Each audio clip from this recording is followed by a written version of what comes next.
நலம் தரும் நல்லார் சித்த மருத்துவமனை, கிருஷ்ணகிரி, சென்னை. 255 அன்னை திருமண சீர்வரிசை பொருட்கள் 1,29,000 மட்டுமே. தமிழகம் முழுவதும் இலவச டோர் டெலிவரியும் உண்டு.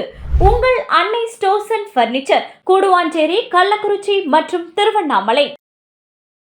வள்ளுவம் நேயர்களுக்கு வணக்கம். அரசியல் பேசு நிகழ்ச்சிக்கு உங்களை வரவேற்பதில் மகிழ்ச்சி. என்று நம்முடன் இணைந்திருக்கிறார் மூத்த பத்திரிகையாளர் திரு திருசத்தி சுந்தரராமன் அவர்கள். சார் வணக்கம். சார் வணக்கம் ராபின்சன், சொல்லுங்கள். நல்லா இருக்கீங்களா சார்? நல்லா இருக்கேன் சார். ஒரு முக்கியமான விஷயம் என்ன அப்படின்னு பார்த்தீங்கன்னா, டீலிமிட்டேஷன்.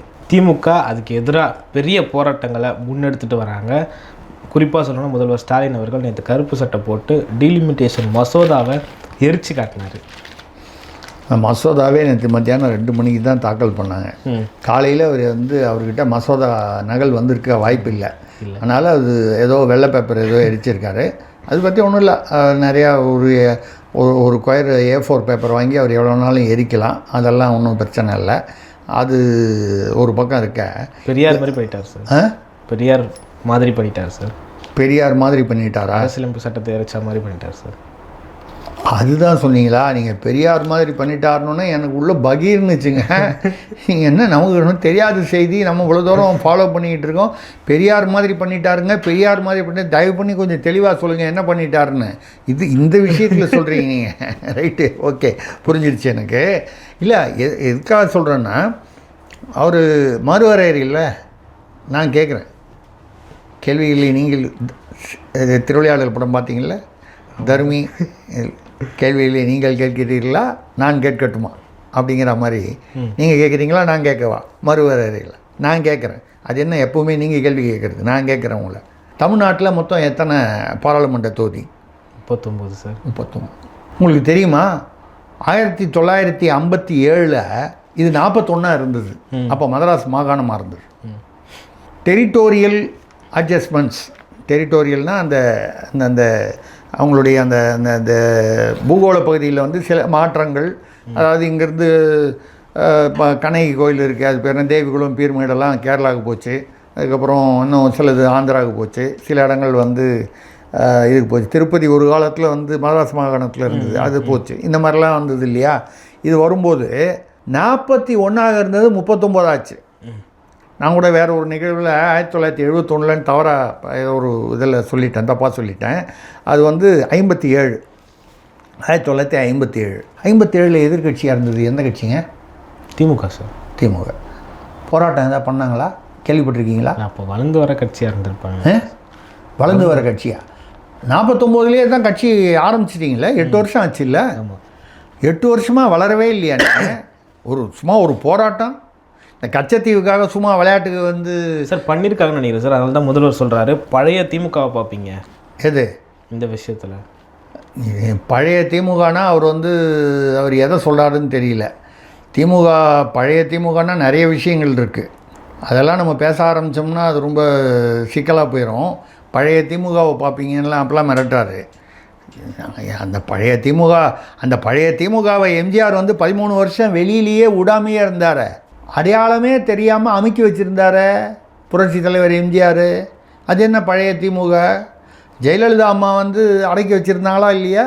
மாறி ஆட்சிக்கு வந்தால் கூட நில அபகரிப்பு நீங்கள் அதிகமாக திமுகலேருந்து தான் அதிகமாக பண்ணாங்கன்னு சொல்லி அதுக்காக ஒரு சட்டமே கொண்டு வந்தாங்களே.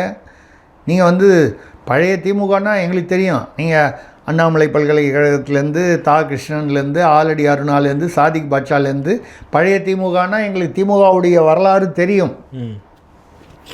இந்த வரலாறுலாம் தாண்டி தான் தமிழ்நாடு இருக்குது. அந்த அளவுக்கு நீங்கள் இல்லை.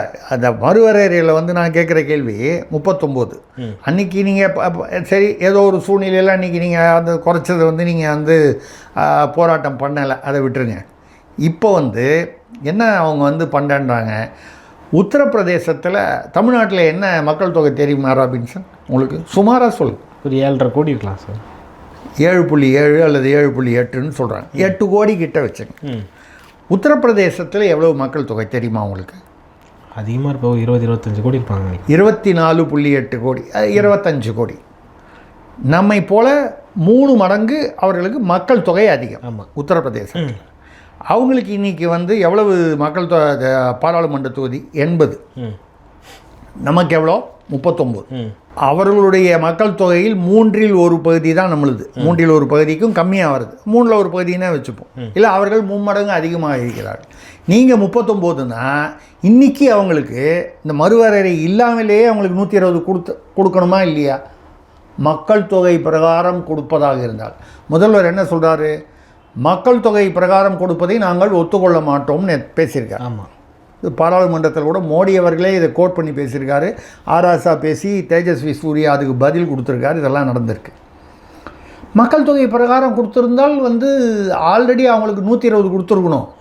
இல்லை அவங்களுக்கு 80 கொடுத்தால் அதில் 1/3 பகுதினா நமக்கு 30 தான் வந்திருக்கணும். 31 தான் வரணும்.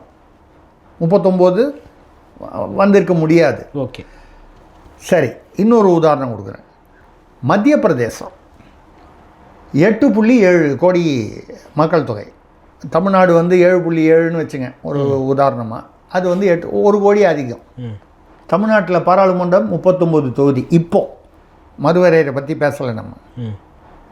மத்திய பிரதேசத்தில் 29. ஏங்க அப்போது மத்திய பிரதேச மக்களுக்கு அது அப்போ அது தமிழ்நாட்டுக்கு ப்ரிஃபரன்ஸ் கொடுத்தா மாதிரி ஒரு முன்னுரிமை கொடுத்தா மாதிரி ஆகலையா? உங்களோட 1 கோடி அவங்களுக்கு அதிகம், ஆனால் 10 சீட்டு கம்மி.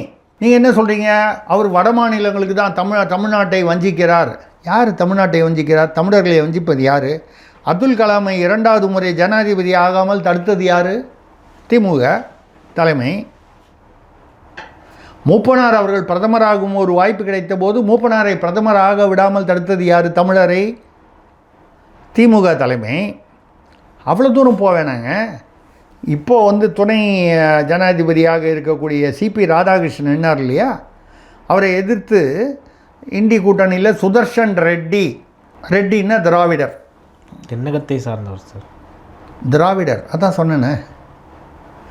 சிபி ராதாகிருஷ்ணன் என்ன இமாச்சல் பிரதேஷா மிசோரத்துலேருந்து வந்தாரா? எனக்கு தெரிஞ்சு கோயம்புத்தூர்காரர் அவர். கரெக்டா? இல்லை ஒரு கால் மிசோரம் அருணாச்சல் பிரதேஷ்லேருந்து எங்கேயாவது வந்தாரா? இல்லையே. நீங்கள் தமிழரை ஆதரித்தீர்களா? இல்லையே. சுதர்ஷன் ரெட்டியை தான் ஆதரிச்சிங்க. 2வது தென்னகத்தில் இருந்து யாருமே இந்த மறுவரையறையினால் யாருமே எல்லாருக்கும் 50%. மக்கள் தொகையை அவங்க எடுக்கவே இல்லை. 2011 மக்கள் தொகையை கூட அவங்க கணக்கில் எடுக்கலை. இப்போ என்ன இருக்கோ 50%. தமிழ்நாட்டுக்கு 51.5 வருது. அது ஏன் வருதுன்னு சொன்னால் 39 50% வரும்போது அந்த துண்டு வருது, அதனால் வருது. 50%க்கு குறைச்சலாக யாருக்குமே இல்லை. யாருக்குமே அந்த 50%க்கு மேலேன்னா அந்த 50 51 இதை ஒட்டி தான் வருது. அது கூட இந்த ரவுண்ட் ஆஃப்னால். உத்தரப்பிரதேசத்துக்கு 80லேருந்து 120, கேரளாவுக்கு 20லேருந்து 30, உங்களுக்கு 39லேருந்து 59, கோவாவில் 2ன்னா அப்போ அதுக்கு பதிலாக 4. சார் அதுவே தப்பு. விகிதாச்சார அடிப்படையில் தரணும். என்ன விகிதாச்சாரம்? எந்த விகிதாச்சாரம்? மக்கள் தொகையா? மக்கள் தொகை விகிதாச்சார பிரகாரம் கொடுத்தால் நமக்கு 31 தான் எலிஜிபிலிட்டி. இதை நேற்று அமித்ஷா பேசியிருக்காரு. இருக்கிறதும் உள்ளதும் போச்சு நொல்ல கண்ணான்னு 39 குறைஞ்சிருமே. இப்போ நான் அதுதான் உங்களுக்கு கேட்டேன். உத்தரப்பிரதேசத்தில் 25 கோடி மக்கள் தொகை, அவனுக்கு 80 சீட்டு. உங்களுக்கு 8 கோடிக்கு கீழே 8 கோடினே வச்சுங்க. அப்போ அதில் 1/3 தானே இருக்கணும். 1/3 பகுதி தானே இருக்கணும். எவ்வளோ இருக்குது? 39. பாதி இருக்குல்ல, கிட்டத்தட்ட 80 பாதி கிட்டத்தட்ட 40 வந்துருச்சு இல்லை? அப்போ விகிதாச்சார முறையில் நீங்கள் கேட்டிங்கன்னா உங்களுக்கு குறையும். அப்படி குறையாமல் இப்போ என்ன இருக்கோ அதே பொசிஷனில் எல்லாருக்கும் 50% இன்க்ரீஸ் பண்ணுறார். இதில் என்ன பிரச்சனை இருக்குது? எப்படி சார் நியாயமாகவும் ரிசர்வேஷன் கூட இப்போ நம்ம கொடுக்குறோம். கீழே இருக்கிறவங்களுக்கு அதிகமாகவும் மேலே இருக்கிறவங்களுக்கு கீழேன்னா அதாவது கீழே அங்கே தமிழ்நாடு கீழே இருக்குன்றதுனால அப்போ ஸ்ரீலங்காவுக்கும் சேர்த்து கொடுக்கணுமா? இல்லை நீங்கள் கீழேன்னா என்ன? இன்னொரு விஷயத்தையும் அவங்க கோட் பண்ணுறாங்க சார். அதாவது குடும்ப கட்டுப்பாடு சட்டத்தை நாங்கள் பின்பற்றுறதுனால எங்களை வஞ்சிக்கிறீங்களான்னு கேட்குறாங்க. இல்லை, அதுக்கு தான் நான் அந்த கேள்விக்கு பதில் சொல்கிறேன். உத்தரப்பிரதேசத்தில் 25 கோடி இருந்தாலும் தமிழ்நாட்டு மக்கள் குடும்ப கட்டுப்பாடெல்லாம் கரெக்டாக பண்ணதுனால 39 கொடுத்ததுனால வச்சுட்டு அந்த கணக்கில் பார்த்தா உத்தரப்பிரதேசத்துக்கு இன்றைக்கே 120 கொடுத்துருக்கணும். மக்கள் தொகை பிரகாரம் கொடுத்துருந்தால் இவர்கள் சொல்லுவோம் இந்த வஞ்சனை தேரி, அந்த வஞ்சனை தேரி உண்மையாக இருந்தால் இன்றைக்கி அவங்களுக்கு எவ்வளோ கொடுத்துருக்கணும்? 120 கொடுத்துருக்கணும், கொடுக்கல. இல்லை அவங்களுக்கு வந்து 80 கொடுத்தா அதே கணக்கில் 3ல் ஒரு பகுதின்னு சொல்லி உங்களுக்கு வந்து கொடுத்துருந்தால் 30 தான், 30 கீழே கொடுத்துருக்கணும். 80 3ஆல் வகுத்தீங்கன்னா உங்களுக்கு எவ்வளோ வரும்? 30 கூட வராது. அப்போது அது வந்து அந்த குடும்ப கட்டுப்பாடுனால வந்து உங்களுக்கு வந்து ஏதோ உங்களுக்கு ஏமாற்றி அவங்களுக்கு அதிகமாக கொடுத்துட்டாங்கன்னு இல்லை. அவர்கள் அதிகமான மக்கள் தொகைக்கு அவர்களுக்கு குறைவாக, உத்தரப்பிரதேசம் நான் சொல்கிறது வந்து உதாரணம், உத்தரப்பிரதேசம், மத்திய பிரதேசம், ஏன்னா வட மாநிலம்னு சொல்லுது. இங்கே ரெண்டாவது தென்னகத்திலிருந்து யாருமே வந்து பிரதமராக வர முடியாதுன்னா மொத்தம் தென்னகத்தில் எவ்வளவு சீட்டுங்க பாராளுமன்றத்தில்? தென்னகம்ங்கிறது முதல்ல என்ன அது சொல்லுவோமா? தமிழ்நாடு, ஆந்திரம், தெலுங்கானா, கேரளம், கர்நாடகா 5, புதுச்சேரி வேணால் சேர்த்துங்க. இந்தியாவில் மொத்தம் 28 மாநிலங்கள் இருக்குது, 8 யூனியன் டெரிட்டரிகள். இப்போ இந்த லடாக்கெல்லாம் மாற்றினதுக்கப்புறம் 8. இதில் 28 மாநிலங்களில் 5 தான் தென்னக மாநிலங்கள். யூனியன் டெரிட்டரியில் 8ல் 1 புதுச்சேரி மட்டும்தான். அந்தமான் கூட அது வட நாட்டு கணக்கில் தான் போயிடுது, கல்கத்தாவோட அந்த பக்கத்தில் போயிடுது. நீங்கள் எப்படிங்க வந்து தென்னகத்தில், சரி தென்னகத்துலேருந்து வந்து இது வரைக்கும் வந்து பிரதமரே வந்தது இல்லையா? நரசிம்மராவ் எப்படி பிரதமர் ஆனார்? ஆந்திராலேருந்து. தேவகவுடா கர்நாடகாலேருந்து ஆனார். அப்படி ஆகும்போது தென்னகத்தில் வந்து புதுச்சேரி உட்பட 130 பாராளுமன்ற சீட்டு. இந்த 130 பேரும் சேர்ந்து அவங்கள தேர்ந்தெடுத்து அமைச்சாங்க இல்லையே. தமிழ்நாட்டில் திமுக ஆளுது, இல்லை அதிமுக ஆளுது, மாறி மாறி இப்படி தானே ஆளுறாங்க.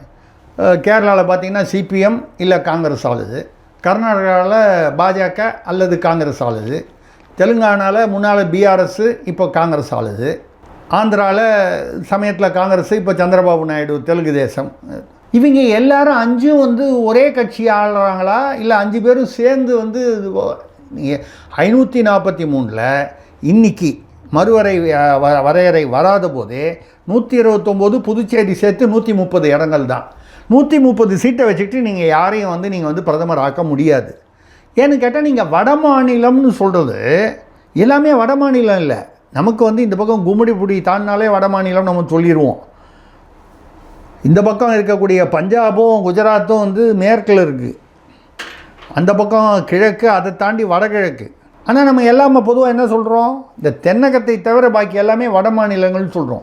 28 மாநிலத்தில் நீங்கள் 5 மாநிலத்தில் இருந்து கொண்டு 543 தொகுதியில் நீங்கள் 130 தொகுதியும் ஒரே கட்சி ஆட்சி புரிந்து நீங்கள் எல்லாரும் இல்லை ஒற்றுமையாக ஒருவரை பிரதமராக வந்தாலும் வாய்ப்பு இல்லை. சரி, அப்படி தான் நீங்கள் தென்னகத்துலேருந்து அப்படின்னா வரவே முடியாதா? எங்களுக்கு அந்த உரிமையாக இல்லையான்னா ஏன் நரசிம்மராவ் வந்தார்? அவர் தென்னகத்துக்காரர்னால வந்தாரா? இல்லை. காங்கிரஸ் ஆட்சி ராஜீவ்காந்திக்கு அப்புறம் நரசிம்மராவ் தலைவராக வந்தார். தேவகவுடா வந்தபோது கர்நாடகாலேருந்து ஒருத்தர் கொடுக்கணும்னு கொடுத்தாங்களா? இல்லை. அந்த சமயத்தில் மாறி மாறி ஒரு இந்த ஐக்கிய குஜரால் இவர் சந்திரசேகர் அதுக்கு முன்னாலும் வரும்பொழுது ஒரு காம்ப்ரமைஸாக வந்து ஒரு நியூட்ரலாக ஒருத்தர் வரணும்னு தேவகவுடா வந்தார். அவர் எதேச்சியாக தென்னகத்துக்காரர். நீங்கள் அப்படி பார்க்க போனால் இந்திரா காந்தி இருக்கும்பொழுது சஞ்சீவ் ரெட்டி வந்து காங்கிரஸ் ஸ்தாபன காங்கிரஸ், காமராஜர் காங்கிரஸ் ஓன்னு ஆரம்பித்தார். அந்த சிண்டிகேட்டுன்னு சொல்லுவாங்க. அப்போ காங்கிரஸ் சிண்டிகேட்டுன்னு பேர். அது அவங்க ஜனாதிபதிக்கு நிற்க வச்சது யார்? சஞ்சீவ் ரெட்டி, தெலுங்கார், ஆந்திராக்கார். அப்போ தெலுங்கானா வரல. அவரை எதிர்த்து நின்னது யார்? விவி கிரி. அவரும் அதே தெலுங்கு ஆந்திராவை சேர்ந்தவர். ஆனால் அவர் வந்து சுயேட்சையாக நின்னார். எதுக்கு? ஜனாதிபதிக்கு. சுயேட்சையாக நின்னாலும் பின்னால் வந்து இந்திரா காந்தி அவர் வந்து சப்போர்ட் பண்ணாங்க. விவி கிரி ஜெயிச்சார். அந்த இடத்துல நீங்கள் வந்து ஒரு தெலுங்கரை எதிர்த்து ஒரு தெலுங்கர் ஜெயிச்சார் அப்படிலாம் ஒன்றும் இல்லை. எதாச்சியாக அவரும் தெலுங்கர் இவரும் தெலுங்கர், அவ்வளோதான். இது தெலுங்கர் வர்சஸ் தெலுங்கர்னு அங்கே வந்து அங்கே பிரச்சனை அது இல்லை. கட்சி ரீதியான அரசியல் ரீதியான அந்த மாதிரி ஒரு போட்டி. அதில் வந்து இப்போ இந்திரா காந்தி அவர்கள் வந்து தான் நினைத்தபடி கொண்டு வர அளவுக்கு அவங்களுக்கு வந்து ஏதோ ஒரு அதிகாரம் பெற்றிருந்தார்கள், இல்லை அரசியல் சாதுரியம் இருந்தது, வந்தாங்க. இப்போ நீங்கள் வந்து தென்னகத்திலிருந்து யாருமே வர முடியாது அப்படின்னு சொன்னீங்க. முதல்வர் ஆகிறது அடுத்த கட்டம் சார். ஒரு மசோதாவை கூட நம்மளால் தடுத்து நிறுத்த முடியாது. 1/3 இருந்தாலுமே பண்ண முடியாது. 260 சீட்டுகளை வச்சுக்கிட்டோ பண்ண முடியாது. அப்போ இது ஒரு அதிபர் ஆட்சியை நோக்கி நகரும். அவங்க எந்த மசோதாவை என்ன சொல்கிறீங்க? மறுபடியும் தென்னாட்டை வந்து தனி நாடாகணும்னு சொல்கிறீங்களா? சொன்னார் ராபின்சன் மேலே செக்ஷன் 124 பாயம். நான் தான் முதல்ல வந்து ப்ராசிக்யூஷன் விட்னஸ். அதுக்கப்புறம் என்னை யார் பேட்டி எடுப்பா வள்ளுவத்தில்? நீங்கள் அப்படின்னா அதாவது திராவிட ஞாபகம் இருக்கா அவங்களுக்கு? அடைந்தால் திராவிட நாடு, இல்லையேல் சுடுகாடுன்னு அண்ணாதுரை எதிர்க்கட்சி தலைவராக பேசினார். உடனே ஜவஹர்லால் நேரு பிரதமர் வந்து காமராஜர் முதல்வருக்கு கடிதம் எழுதினார், கொஞ்சம் அந்த ஆளை சும்மா இருக்க சொல்லுங்கள், இப்படி பேசினா பிடிச்சி உள்ளே போட்டுருவோம் செக்ஷன் 124ன்னு சொன்னோன்னு தான் மாநிலத்தில் சுயாட்சி மத்தியில் கூட்டாட்சியும் அண்ணா மாற்றிக்கிட்டார். நீங்கள் வந்து எங்களுக்கு வந்து தடுப்பதற்கான நீங்கள் என்ன வீட்டோ ஐநாவா வீட்டோ சக்தி வேணும் தென்னாட்டுக்குன்னு. சரி, நீங்கள் அதெல்லாம் சொல்கிறீங்களா தென்னகத்துக்குன்னு. காவிரி நீரில் என்ன கிழிச்சிங்க? சுப்ரீம் கோர்ட்டை ஆர்டர் போட்டதுக்கப்புறம் அதை கெசட்டில் போடுறதுக்கு உங்களுக்கு துப்பு இல்லை திமுகவுக்கு. அந்த அம்மா ஜெயலலிதா வந்து போட்டது. ஏற்கனவே உச்சநீதிமன்றம் போட்ட அதாவது உச்சநீதிமன்றத்துடைய வழிகாட்டலின்படி அந்த ஆணையம் அந்த அளித்த உத்தரவை கெசட்டில் போட்டால் தான் அதை நடைமுறைப்படுத்த முடியும். அதை நடைமுறைப்படுத்துவதற்கு கருணாநிதி அவர்களுக்கு இஷ்டம் இல்லை. ஏன்? அப்போ தமிழ்நாட்டை தமிழன் வஞ்சித்தானா? இல்லை வஞ்சித்தவர் தமிழர் அல்லவா? கருணாநிதி வஞ்சித்தார் என்றால் அவரை தமிழர் இல்லை என்று சொல்ல போகிறோமா, இல்லை ஒரு தமிழரே தமிழ்நாட்டை வஞ்சித்தார் என்று சொல்ல போகிறோமா, இல்லை கர்நாடகாக்காரனுக்கு ஆதரவாக கருணாநிதி செயல்பட்டார் என்று ஏற்றுக்கொள்கிறீர்களா? நீங்கள் நாங்கள் வந்து இந்தியாவையே நாங்கள் வந்து ஆளணும்னு சொன்னால் ஆளலாம். அப்துல் கலாம் ஜனாதிபதி ஆனார்ல, ஆர் வெங்கட்ராமன் ஜனாதிபதியாக இருந்தார்ல. நம்ம தமிழர்கள்ன்றதுனால சொல்கிறேன், நம்ம தமிழர்கள். இப்போ துணை ஜனாதிபதியாக சிபி ராதாகிருஷ்ணன் இருக்கார்ல, அது மாதிரி யார் வேணாலும் ஆகலாம். நாளைக்கு பிரதமராக கூட ஒரு தமிழர் வரலாம். அவர் எந்த கட்சியை சேர்ந்தவர் என்பதை பொறுத்து அந்த கட்சிக்கு பெரும்பான்மை வந்தால் அந்த கட்சி ஒரு ஒரு தமிழர் ஏன் தேர்ந்தெடுக்கக்கூடாது? தேவகவுடாவை தேர்ந்தெடுத்தார் போல், நரசிம்மராவை தேர்ந்தெடுத்தால் போல் ஏன் வரக்கூடாது? ஓகே சார், இந்த மாதிரி சிக்கல்கள்லாம் இருக்குன்னு தெரிஞ்சு தான் வாஜ்பாய் அப்போவே 25 வருஷத்துக்கு தள்ளி வச்சார். அதுக்கு முன்னாடி காங்கிரஸ் ஆட்சியில் 25 வருஷத்துக்கு தள்ளி வச்சாங்க. என்ன 25க்கு மறுவரையறைக்கு இல்லை, மறுவரையறை வந்து 25 வருஷம் தள்ளி வச்சதுனால வந்து என்னத்தை மறுவரையறை. அப்போ வந்து மதராஸ் மாகாணத்தை பிரித்தாங்களே, அன்றைக்கி மாப்போசி போராடினார கண்ணகி கோயிலெலாம் வந்து தமிழ்நாட்டுக்குள்ளே வரணும்னு. அன்றைக்கி திமுக என்ன பண்ணுச்சு? மாப்போசிக்கு சப்போர்ட் பண்ணுச்சா? இல்லை எதிர்த்துது. அப்போ நீங்கள் கேரளாவுக்கு தாரை வார்க்க நீங்கள் வந்து திமுக வந்து பாடுபட்டது. கர்நாடகாவிற்கு அப்போ வந்து தலைக்காவேரி அங்கேருந்து தான் காவிரி நதி உற்பத்தி ஆகுது. குடகுன்னு சொல்லுவாங்க, இங்கிலீஷில் கூர்குன்னு சொல்லுவாங்க. அவங்க அங்கே துளு பேசுகிறவங்க, அதாவது கன்னடம் இல்லை, கன்னடத்தை ஒட்டி உள்ள பிரதேசம் துளு. அவங்களுக்கு அந்த எப்போவுமே பக்கத்து வீட்டுக்காரனு பிரச்சனை வரும். அடுத்த தெருவில் இருக்கிறவங்க கூட நல்ல உறவில் இருப்பான். இது ஒரு இயல்பான ஒரு சைக்காலஜின்னு. அப்போ அவங்க என்ன சொல்கிறாங்க, அந்த துளு பேசுகிற அந்த தலைக்காவேரி அவங்க வந்து நாங்கள் இந்த கர்நாடகாவோட சேர மாட்டோம், எங்களுக்கு பிடிக்கல, நாங்கள் மதராஸ் மாகாணம், அதாவது தமிழ்நாடு என்று பிற்காலத்தில் அறியப்பட்ட இந்த மதராஸ் மாகாணம் உங்களோட சேர்ந்துக்கிறோன்னு. அன்றைக்கி இருந்த நீதி கட்சி இவங்கெல்லாம் வந்து வேணான்ட்டாங்க. அன்றைக்கி இருந்தவர்கள்லாம் யார்? தமிழர்களா திராவிடர்களாங்கிறத நீங்களே வந்து இப்போ கூகுளில் போய் பார்த்து தெரிஞ்சுங்க. நினச்சி பாருங்கள், இந்த தலைக்காவேரி குடகு தமிழ்நாட்டுடன் சேர்ந்திருப்பதற்கு நாம் வந்து அன்றைக்கி ஒத்துக்கொண்டிருந்தால் இன்றைக்கி வந்து நம்ம போய் வந்து காவிரி நதிக்காக வந்து அவன்கிட்ட கெஞ்சிக்கிட்டு இருக்க வேண்டி வருமா? அப்போ தமிழ்நாட்டை வஞ்சித்தது யார் என்று பார்த்தீர்களானால் தமிழ்நாட்டில் திராவிடர்கள் என்ற பெயரில் உலவியவர்கள் தான் தமிழர்களுக்கு எதிராக தமிழ்நாட்டை வஞ்சித்தவர்கள். நீங்கள் வந்து அவர் மோடி வஞ்சித்தார்னா 50% எல்லாருக்கும் ஃப்ளாட்டாக தானே கொடுத்துருக்காரு மறுவரையறை. இதில் உங்களுக்கு நீங்கள் வந்து தமிழகத்திற்கு வந்து இதை பாதிப்பு ஏற்படும் அப்படின்னா எப்படி பாதிப்பு ஏற்படும்? மக்கள் தொகை அடிப்படையில் நீங்கள் மக்கள் தொகை அடிப்படையில் பண்ணியிருந்தால் உங்களுக்கு 31 தான், 39 இருக்கிற 39 உங்களுக்கு கிடையாது. ஓகே, நீங்கள் குடும்ப கட்டுப்பாடு கண்ட்ரோலெலாம் வச்சுருந்தேன்னு சொன்னதுனால தான் அங்கே 80, உங்களை போல் 3 மடங்கு உள்ள உத்தரப்பிரதேசத்துக்கு 80 தான். நீங்கள் 39னா அவனுக்கு இன்ட்டு 3 120 கிட்ட வந்திருக்கணும் ஏற்கனவே.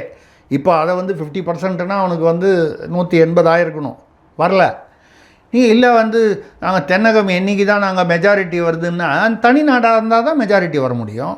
நீங்கள் இதை மாதிரி நீங்கள் வந்து ஒன்றொன்றும் தனித்தனியாக பிரித்து பேசினீங்கன்னா அப்படி பார்க்க போனால் ராமநாதபுரம் சிவகங்கையுடைய வருமானம் என்ன இருக்குது, தஞ்சாவூரில் என்ன வருமானம் இருக்குது, விவசாய வருமானம், கொங்கு பகுதியில் வந்து தொழில் துறையில் வந்து என்ன வருமானம் இருக்குது, அந்த மாவட்டத்தில் உள்ள வருமானத்தை அங்கே தான் செலவு பண்ணணும், நாங்கள் மற்ற மாவட்டத்துக்கு செலவு பண்ண மாட்டோம்னு சொன்னால் என்ன ஆகும்? ராமநாதபுரமோ சிவகங்கையோ அதாவது பெரம்பலூரோ ஓரளவுக்கு பொருளாதாரத்தில் பின்தங்கி இருக்கிற மாவட்டங்கள் எல்லாம் சேர்ந்து தாங்க தமிழ்நாடு. பெரம்பலூரில் வரதை பெரம்பலூரில் மட்டும் செலவு பண்ணணும், தஞ்சாவூரில் வரதை தஞ்சாவூரில் மட்டும் செலவு பண்ணணும் அப்படின்னு ஆரம்பித்தா அதுக்கு முடிவு உண்டா? Okay okay sir. இன்னும் ஒரு கேள்வி கேட்குறேன். புதுக்கோட்டைன்னு ஒன்று இருந்தது பாராளுமன்றம். ஒரு ஒரு ஒரு கட்டத்தில் வந்து அதை வந்து பிரித்ததுனால புதுக்கோட்டைன்ற பாராளுமன்ற தொகுதியே வந்து இப்போ இல்லாமல் போச்சு.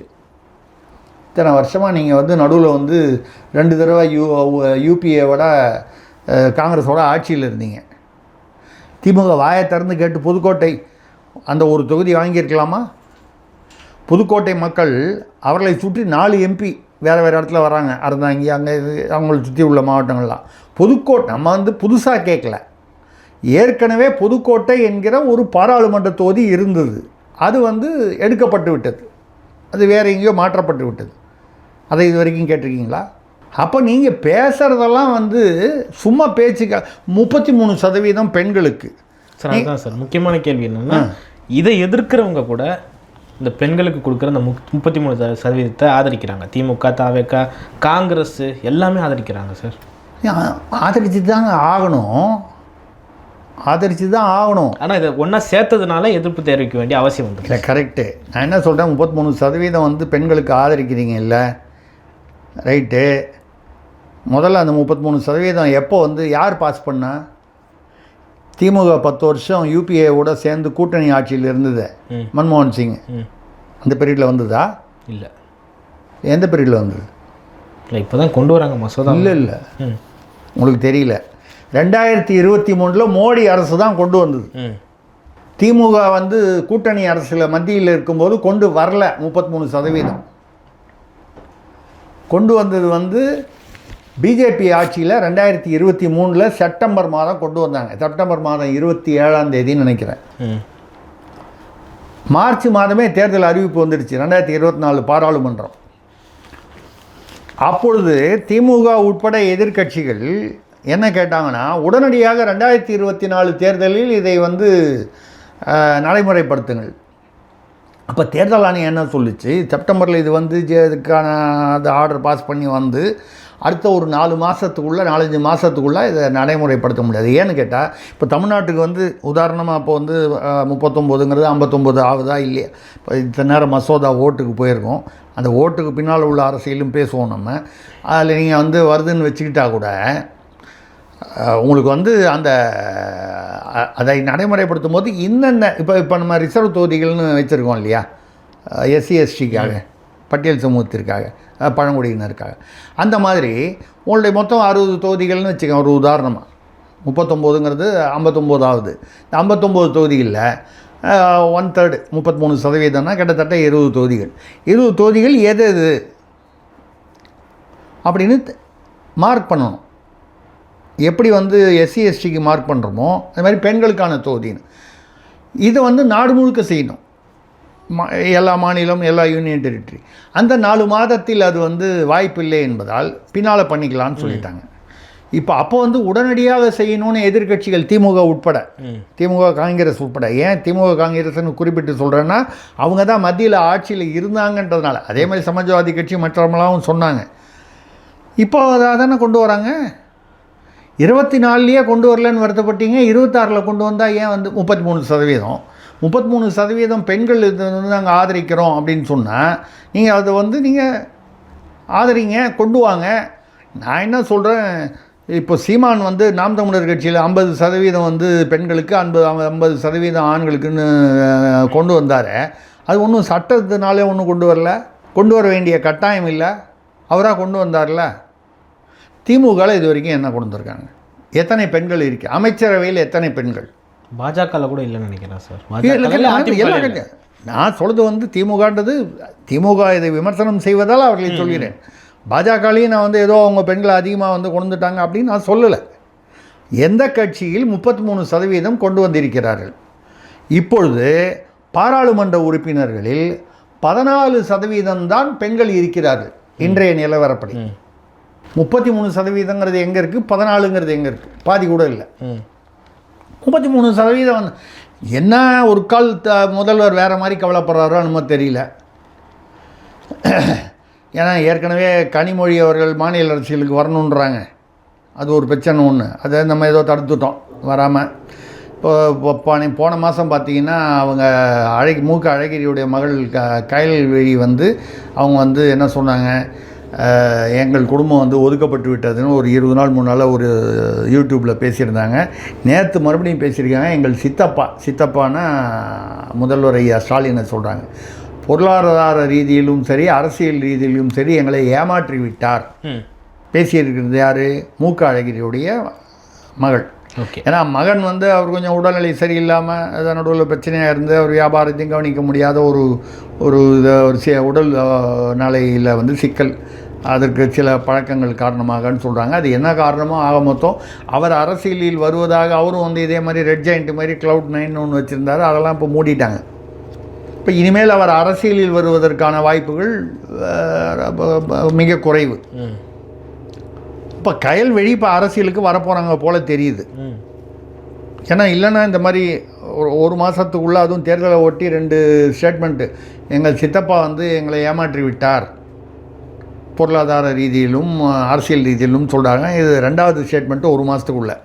அப்படி என்றால் ஒரு கால் கனிமொழி கயல்விழி பேர் வேறு பொருந்தது, வெளியில் முடியுது. இதை பெண்களாக சேர்ந்தால் ஒரு கால் ஆபத்து வருமோ? ஏன்னா இப்போது சமாஜ்வாதி கட்சியுடைய தலைவர் முலாயம் சிங் யாதவ் வந்து பாராளுமன்றத்திலேயே பேசியிருக்காரு, பெண்கள்லாம் வந்து கிராமத்தோடு இருக்கணும், வீட்டோடு இருக்கணும், அவங்களாம் வந்து அரசால் வந்துட்டாங்கன்னா ரொம்ப கஷ்டம், வரக்கூடாது அப்படிலாம் பேசியிருக்காரு. சரி, அது அந்த தலைமுறையில் அது சரின்னு நான் சொல்லலை. அந்த தலைமுறையில் அது ஏதோ ஒரு நோக்கம் இருந்தது. அது அப்படி 2வது அவர் சொன்னார்னதுனால அது சரின்னு சொல்ல முடியாது. ஒவ்வொரு தலைவருக்கு ஒரு அபிப்பிராயம் இருக்கலாம். அவங்களுடைய குடும்பத்தில் வந்து அப்படி ஒரு ஆணாதிக்க அந்த மனப்பான்மை இருந்திருக்கலாம். அப்போது நீங்கள் இப்போ மோடி என்ன பண்ணா, நீங்கள் வந்து இதெல்லாம் தாண்டி அரசியல் ரீதியாக பார்த்தீங்கன்னா மோடி இப்போ என்ன பண்ணியிருக்காரு, மோடி அரசு என்ன பண்ணியிருக்கு, ரொம்ப கிளவராக வந்து இந்த 3ஐயும் ஒன்றா கொண்டு வந்துருச்சு. அதாவது இந்த மறுவரையறை, அதுக்கப்புறம் இந்த பெண்கள் 33%, இன்னொரு மசோதா 3 மசோதாவும் சேர்த்து ஒன்றா கொண்டு வந்தது. 2 மசோதாவை வந்து லோக்சபாவில் போட்டிருக்காங்க. 292 தான் அவர்களுடைய லோக்சபா, அதாவது 2/3 3/2 இது வெற்றி பெற்றால் தான் மசோதா வந்து பாஸ் ஆகும். அதற்கான வாய்ப்புகள் குறைவு. ஏன்னு கேட்டிங்கன்னா கிட்டத்தட்ட ஒரு 71 வாக்குகளும் ரொம்ப குறையுது. 292ன்னா 363 வாங்கினா தான் அது வந்து பாஜக கூட்டணி சேர்த்து வந்து அவ்வளவு இல்லை. மோடி ஒரு அழகான அரசியல் விளையாட்டு விளையாடிட்டார். என்ன, இப்போ இது தப்பித்தவறி இதை வந்து அறிமுகப்படுத்தும் போது இந்த டிவிஷன் அப்படின்னு சொல்லுவாங்க. யாரெல்லாம் அறிமுகப்படுத்துறதுக்கு ஒத்துக்கிறீங்க, யாரெல்லாம் அறிமுகப்படுத்துறது எதிர்க்கிறீங்க, அது பேர் டிவிஷன். முதல்ல குரல், அதாவது வாய்ஸ் ஓட்டுன்னு பேர். முதல்ல வாய்ஸ் ஓட்டில் வரும்போது 251 185 ஜென்மம் வந்தது.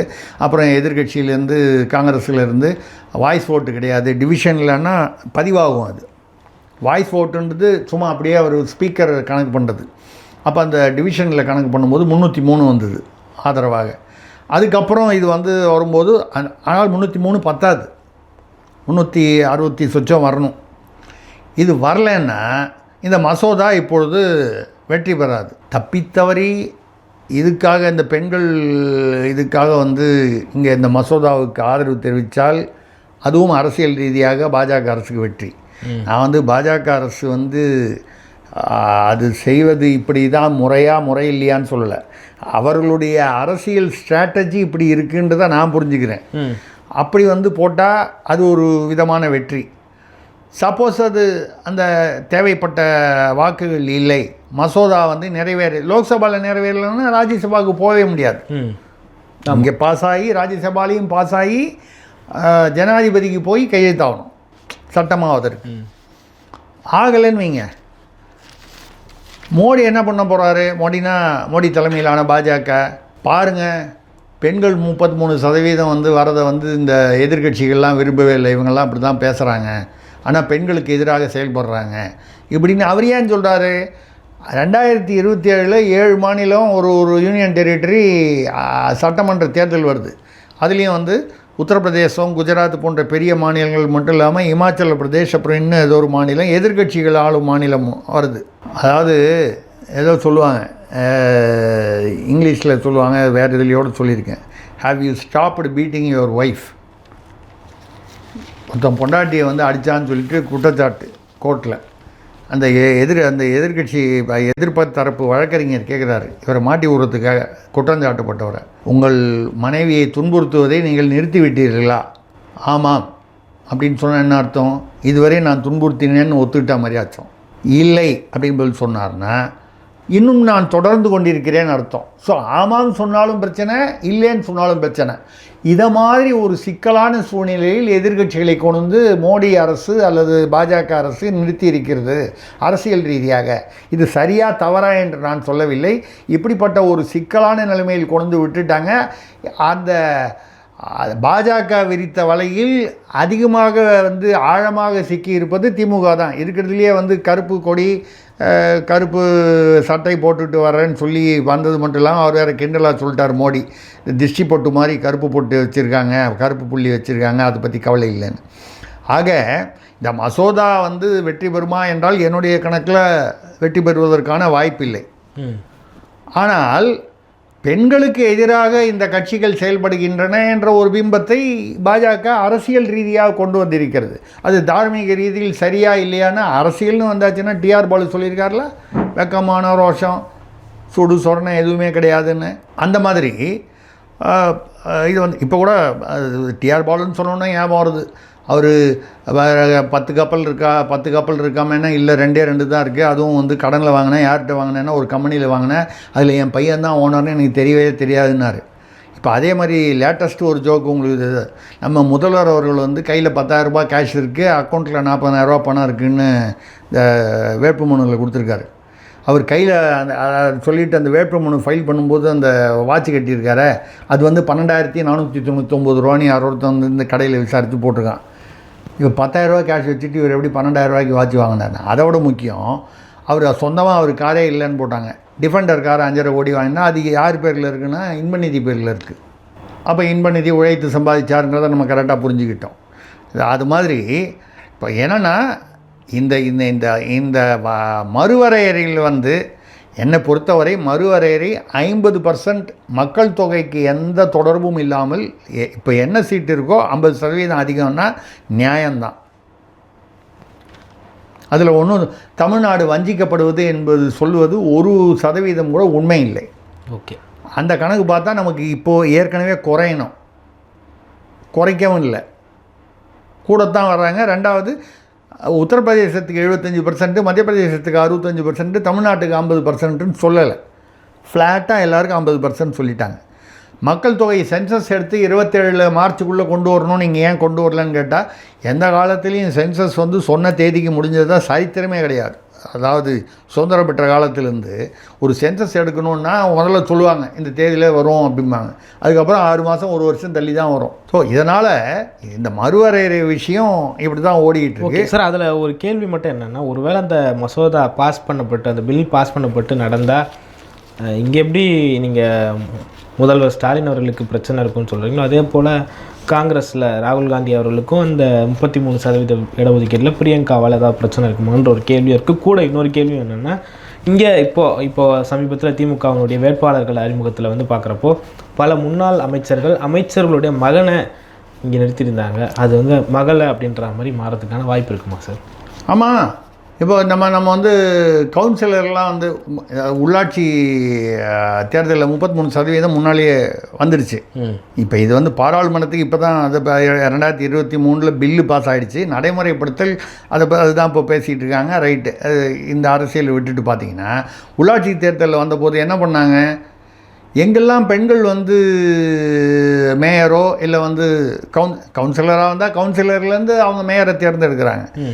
அந்த அந்த அந்தந்த வார்டில் வந்து பெண்களுக்குன்னு ரிசர்வ் பண்ணுறாங்க இல்லையா. என்ன நடந்துச்சு, டம்மியாக வந்து பெண்களை நிற்க வச்சுட்டு அவங்க கணவரோ சகோதரரோ பிள்ளையோ அப்பாவோ யாரோ தான் வந்து பின்னால் இருந்து இயக்குறாரு.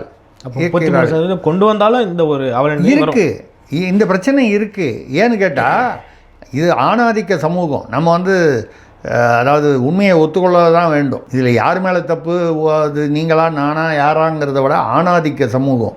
அவ்வளவு சீக்கிரம் பெண்களை வந்து அரசியலில் வந்து மேலே வந்து விட்டுறதுக்கு அனுமதிக்க மாட்டாங்க, சம்மதிக்க மாட்டாங்க.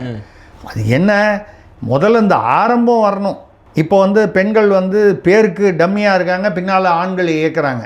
கொஞ்சம் கொஞ்சமாக அவர்கள் அரசியலில் வந்து கற்றுக்கொண்டு புருஷனே வந்து வந்தவிட எனக்கு தெரியும், நான் தான் வந்து மேயர், நான் தான் கவுன்சிலரு, உன் வேலையை நீ பாரு, ஏதாவது வியாபாரம் இருந்தால் பாரு அப்படின்னு சொல்கிற அளவுக்கு அவங்க முன்னேறணும்னா இன்னும் கொஞ்சம் அனுபவம் வேணும். ஆனால் இது எங்கேயோ ஒரு இடத்துல இதை வந்து தொடங்கினா தானே அது வந்து வரும். ஓகே, நீங்கள் 33% கொண்டு வந்தப்புறமா இந்த நீங்கள் கேட்குற அந்த பிரச்சனை வரும். பாராளுமன்றத்தில் உறுப்பினராக இருப்பாங்க, ஆனால் வந்து புருஷன்தான் வந்து பாராளுமன்ற உறுப்பினராக அங்கே வந்து உட்காந்துட்டு செயல்பட்டுக்கிட்டு இருப்பார். இது நடக்கும். ஆனால் சில வருஷங்கள் அப்படி நடக்கும். கொஞ்சம் கொஞ்சமாக அது மாறி பெண்களும் வந்து வரக்கூடியது.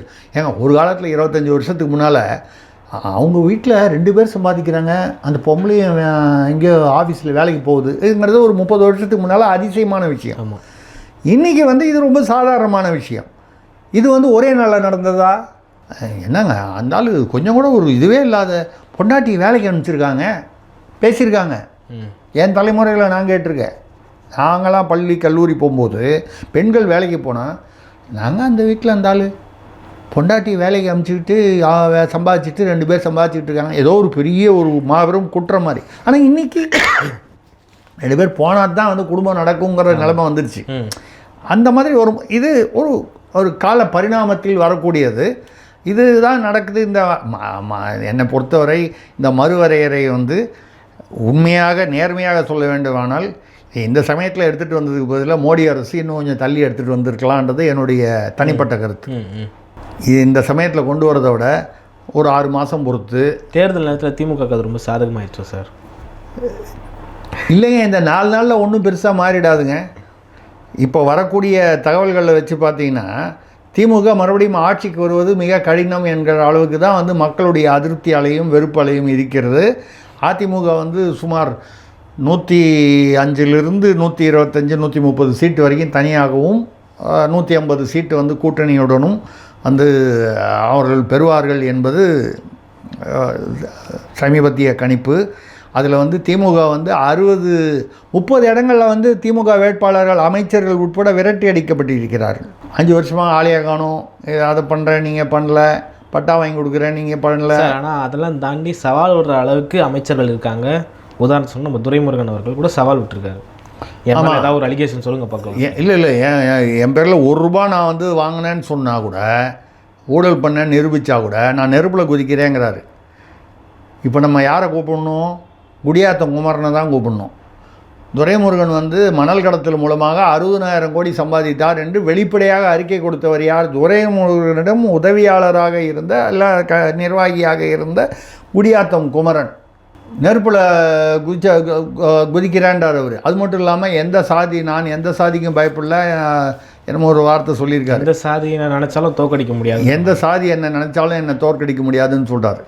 திருமாவளவன் சொல்கிறாரா, யாரை சொல்கிறாருன்னு நமக்கு தெரியல. யாரையோ சொல்கிறார், மனசில் வச்சுட்டு சொல்கிறார், நமக்கு தெரியல அவர் என்ன நினைக்கிறாருன்னு.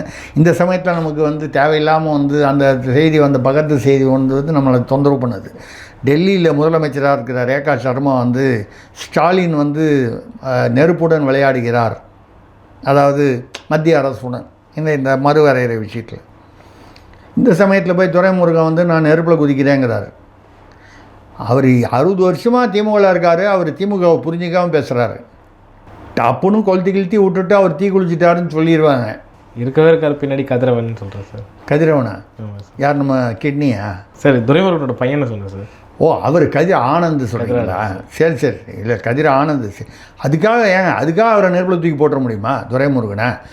அவர் ₹1 வாங்கினா வந்து இப்போ நிரூபித்தா நான் வந்து நெருப்பில் போடுங்கிறாரு. அதான் சொல்கிறேன், குடியாத்தம் குமரனை கூப்பிட்டா தான் நம்ம கேட்க முடியும்.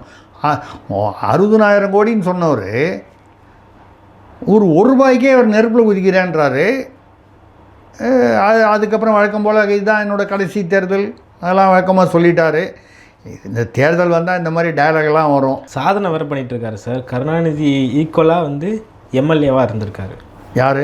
துரைமுருகன். ஆமாம், ரொம்ப வருஷமாக இந்த இருந்தது. தடவை எம்எல்ஏவான அந்த சாதனையை வந்து அதுதான் சொல்கிறேன். அதான் 60 ஆண்டு காலத்துக்கு மேலே அப்படின்னு சொன்னாங்க. அரசியலில் 60 ஆண்டு காலத்துக்கு மேலே இருந்திருக்காரு.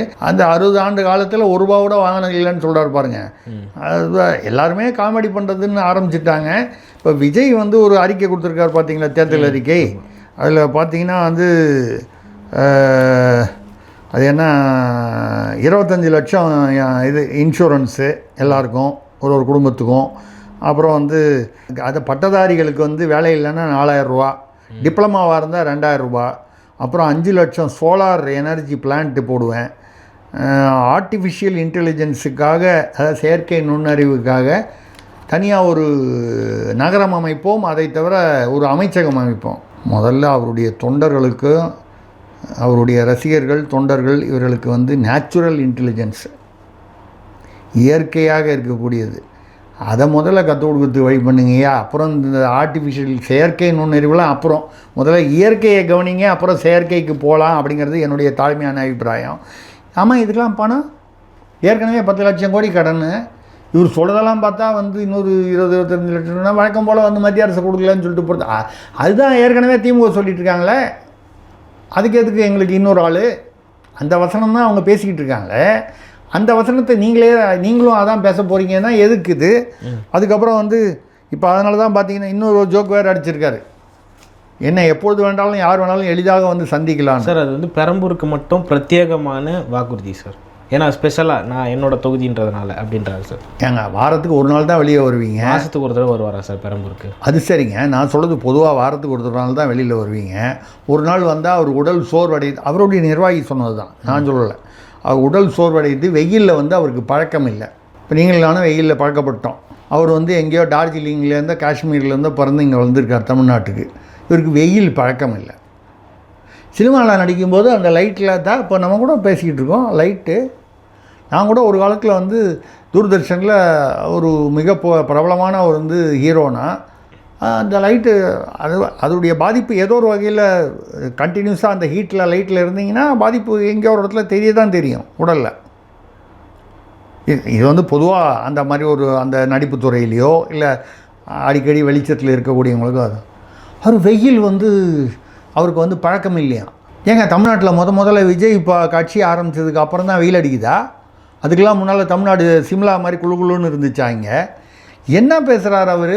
ஏதோ ஒன்று வந்து வாரத்துக்கு ஒரு தடவை தான் வருவார்னா என்னை எளிதாக யார் வேணாலும் சந்திக்கலாம். ஏன் பெரம்பூரில் ஏன் பாக்கி போது ஐயா நீங்கள் தினம் வாங்க பிரச்சாரத்துக்கு. திருச்சி கிழக்கில் வந்து ஒரு நாளைக்கு 20 பேருக்கு மேலே வந்து பிரச்சாரத்துக்கு வந்து தாவேக்கால யாருமே வரதில்லைன்னு செய்தி, பத்திரிகை செய்தி.